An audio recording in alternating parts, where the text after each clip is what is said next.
దేవుడు రాగల దినములలో మనల్ని మరింత బలపరిచి ప్రతి విధమైన శోధనను ఎదుర్కోగలిగే ఆత్మీయ శక్తివంతులుగా తీర్చిదిద్ది నిత్య జీవం వరకు నమ్మకముగా ప్రయాణం చేయగలిగే పరిస్థితిని మనకు అనుగ్రహించాలి.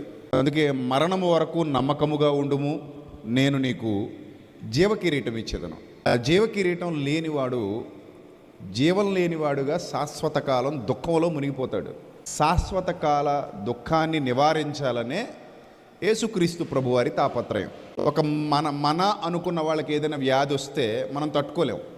మన అనుకున్న వాళ్ళు ఏదైనా రోగం బారిన పడితే త్వరగా వాళ్ళు కోలుకోవాలని ప్రార్థిస్తాం, త్వరగా వాళ్ళు కోలుకోవాలని అన్ని ప్రయత్నాలు చేస్తాం. వాళ్ళను రక్షించడానికి అవసరమైతే మనకున్నవన్నీ ఫనంగా పెడతాం, ఎక్కడికైనా తీసుకెళ్తాం, ఏదైనా చేస్తాం. దానికి కారణం ఒక్కటే, వాళ్ళ మీద మనకున్న అమితమైన అపారమైన ప్రేమ. ఇది మన బిడ్డలు కావచ్చు, భార్య కావచ్చు, భర్త కావచ్చు, కుటుంబ సభ్యులు కావచ్చు, ఎవరైనా కావచ్చు. వాళ్ళు బాగుపడాలి, వాళ్ళు స్వస్థత పొందాలి, త్వరగా కోలుకోవాలి, నార్మల్గా తయారవ్వాలి, ఆరోగ్యంగా ఉండాలి.